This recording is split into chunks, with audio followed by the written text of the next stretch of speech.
So today I wanted to talk about an obscure Yu-Gi-Oh format that's actually officially supported by Konami and got a pretty big update recently. And that format is Rivalry of Warlords. Yes, inspired by the card of the same name. It's actually one of a handful of different alternative Yu-Gi-Oh formats that are all listed on the official website but kind of tucked away, so not that many people really know about them. But anyway, the reason why I'm talking about Rivalry today is because this past weekend, I went to the big Yu-Gi-Oh! Nationals event in Indianapolis, which, by the way, really fun event. Shout out to all the cool people I met, and I apologize if I missed you there. But yeah, back to Rivalry, it was one of the public events that they were running there. They run a bunch of them, and I heard a lot of people talking about it this time around. So first, how exactly does Rivalry of Warlords work? Well, I'll just read it off the official Yu-Gi-Oh! Website, since I guess they put it best.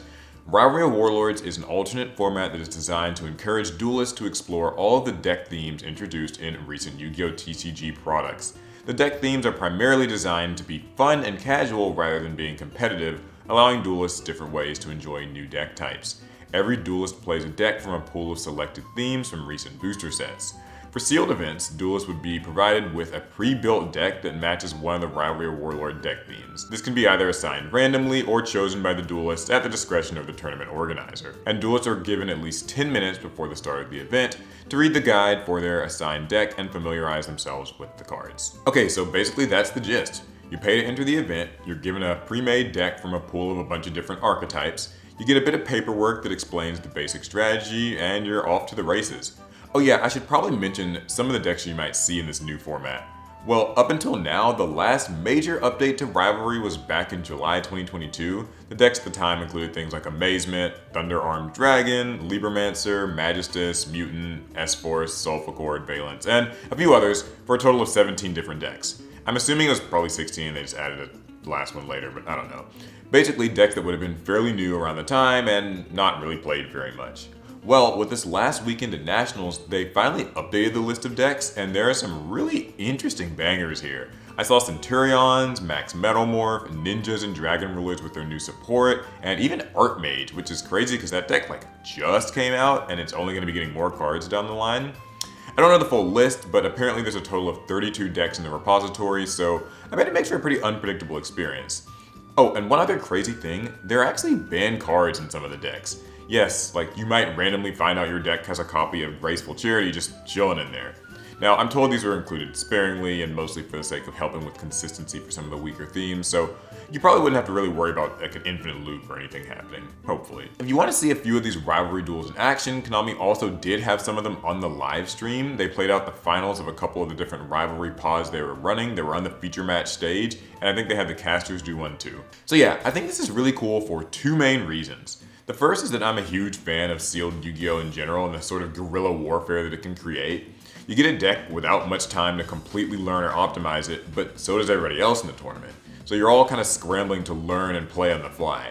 And the result is some imperfect but very fun, honest Yu-Gi-Oh! And I think that's something we could all afford to have again. And it's not unlike a lot of the duels that we actually do on the main APS channel, where we have eBay lots or Walmart mystery boxes and we just sort of go at it. Although these decks actually have real synergies, that's nice. Now granted, the format still favors players who have played a lot of different decks, but that's cool because you're rewarding players who experiment on their own. Ideally, the power levels of all these pre-made decks are within reasonable distance of each other, so nobody feels like they're at a complete disadvantage just because they get a bad draw. It kind of reminds me of old draft events that they would have back at Yu-Gi-Oh! Sneak Peeks, but this saves a lot of the time by just giving you the full theme and it's already curated and done. The second advantage here is you're obviously giving players exposure to new archetypes they just wouldn't have played otherwise. Because let's be honest, we all know the most competitive players are usually only concerned with the best cards in a new set and don't really care about much else. And this at least somewhat addresses a concern I've had about Yu-Gi-Oh! For a while, which is the loss of the mid-core scene.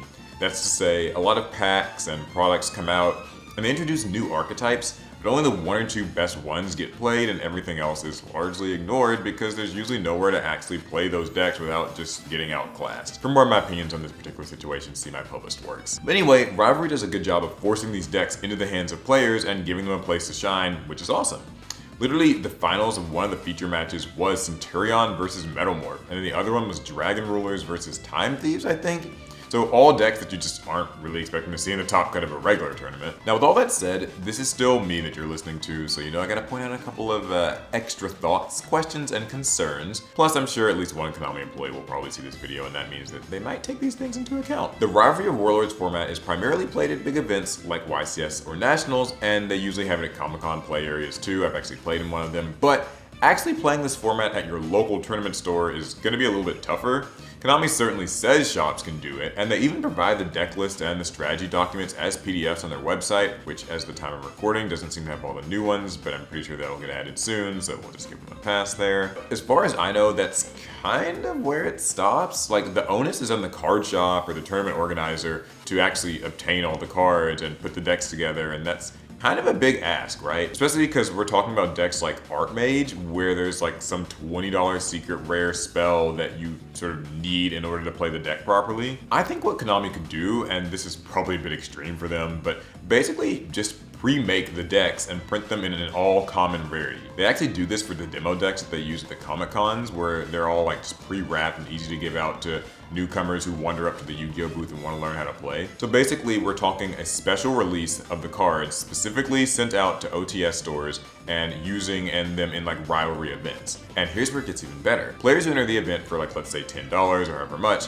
would get to keep the deck that they got assigned. That'd be pretty cool, right? So it means you get a deck, you learn it on the fly in a casual tournament setting, and then walk away with a more or less complete version of it. Sure, it's an all-common rarity, but a deck is a deck, and for the players who really end up falling in love with it, then they could go on to do those shiny upgrades on their own. Now, I'm sure this would probably heavily disrupt Konami's precious product cycle, but like, I don't know, I think it's a worthwhile exchange if it means engaging casuals and reigniting local communities, so they could even print them with like a special Rivalry of the Warlords stamp, kind of like how they do for speed duels, and in that way local tournament organizers could just quickly make sure that all the decks are built properly and the cards are inside, and it'd be like a neat little thing, I don't know. Now there's also the other side of the coin, which is that this is a format where you don't even really need Konami's permission to play it at all, right? Like, in my local card shop, we basically did a makeshift version of Rivalry of Warlords because one of our friends just mass builds decks for fun. He had like 40 different decks built and just let everybody roll a 20-sided die to get one. And we even mixed in a new rule where you got assigned a different deck every round,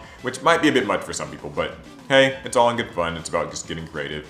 The point is, you can do this with a group of like 4 friends pretty easily, or 8 friends, and technically it's actually what the Speed Duel box products were for. They were just pre-made decks for a group of friends to grab and go. We did a lot of videos with those, by the way. They're great, check them out. The only other small issue with the format is the potential for decks maybe with like mismatched power levels.